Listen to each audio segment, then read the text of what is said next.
this is Roberto and this is Happy Travel Viajes. I'm starting the third chapter of the Everest Three Passes trek. Del Everest. We wake up in Lobuche at 4,900 meters. The day is clear, there is no wind at all, and it's cold, but not too much. A wonderful time to head towards a goal that many people dream of, the Everest Base Camp. The road is quite simple today. We are gaining altitude little by little, and perhaps the biggest difficulty is that we are above 5,000 meters, and the percentage of oxygen in the air is about 50%. So literally, every effort we make costs twice as much as normal. Do you see this frozen river? That small hill behind hides the Khumbu Glacier, and just above it is the Nuptse, a relatively unknown mountain because it's only 7,860 meters high. Only! We found some demanding climbs, but any effort is worth it when you can enjoy views like these. Although all I have in mind is to reach the base camp, I try not to forget where I am and to enjoy everything that the road offers. If I'd say it's spectacular, I am not even fair to the beauty around me. After 2.5 hours, we arrive in Gorakhsep. Great news, because it is where we will sleep today. This means that we take a break to eat and empty the backpack almost completely, and we continue. We are surrounding the Nuptse, so suddenly, half hidden, appears the highest peak on the planet. Maybe I'm a little silly, I don't know. But every time I see Everest, it gives me like, boom, a shiver.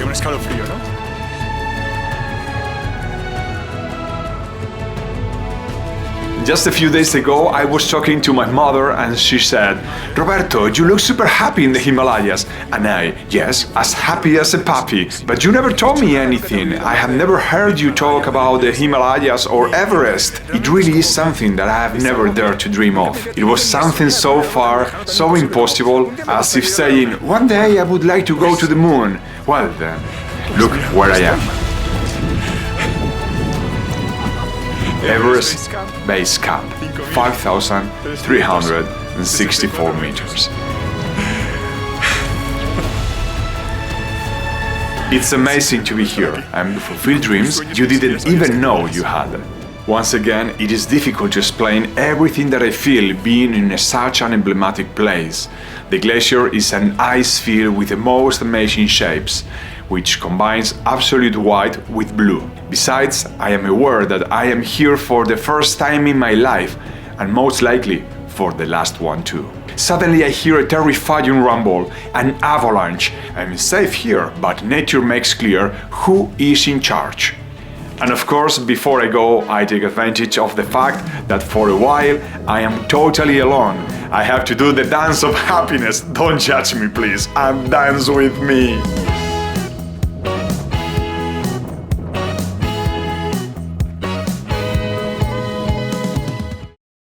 The 9th day begins with bad news in Gorakhsep. Tim is an expert trekker, but he hasn't felt well for a couple of days and has made the best possible decision, though also the hardest, to leave the Himalayas. We are undertaking this adventure with Nepal trekking experts, so Tim talks directly to the manager, and after contacting the insurance company, the evacuation is arranged. Just 2 hours later, my partner flies to Kathmandu. It's a sad time, but I am very grateful to count on Nepal trekking experts. When you are above 5,000 meters, the most important thing is to have professional people next to you. In the description box, you will find a link where you can see everything they offer to discover Nepal and the Himalayas.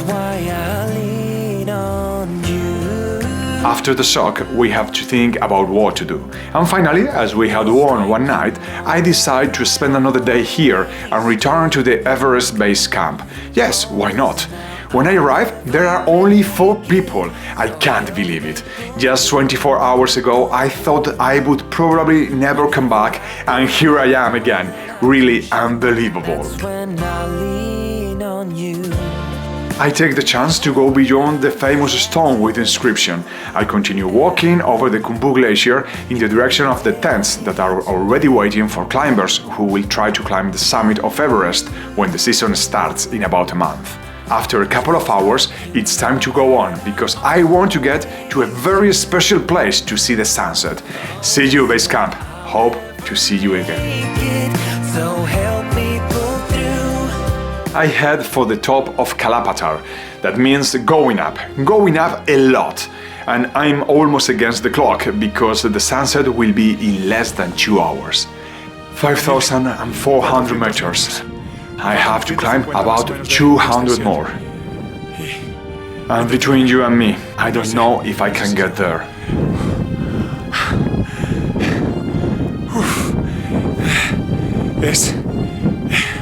This is terrible. At this point, and with real feel of roughly minus 20 degrees, every step I take is torture. The peak I'm looking for is there. It's that rocky point where you see some people. I'm close, but at the same time, far away. For a moment, I think I won't be able to do it, but finally, I reach 5,600 meters and I can enjoy the most famous sunset in the world, with the sun tinging orange the 8,848 meters of Everest, the highest mountain on Earth.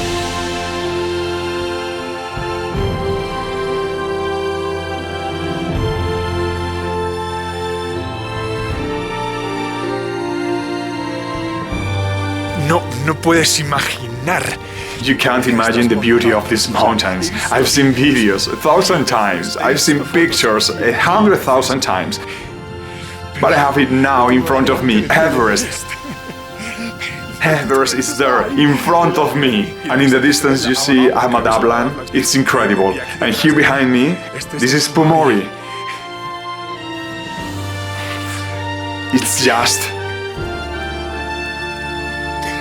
It's just amazing.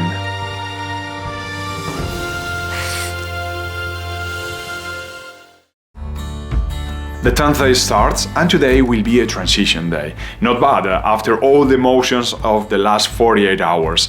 We start by clearing the road between Gorakshep and Lobuche. It's a shame to leave and impossible not to look back to get amazed with the place I have been.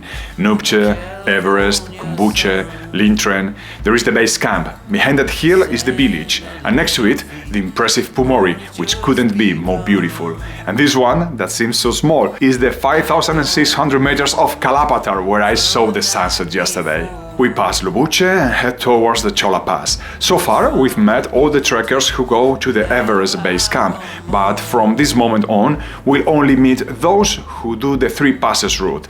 This means that there will be less people and we'll have even more that feeling of being alone in the mountain. After crossing a frozen lake, we see another much larger one in a valley. This lake is at the foot of a mountain that is 6,500 meters high, but being so close to it makes it seem much higher. It's the Cholache Peak.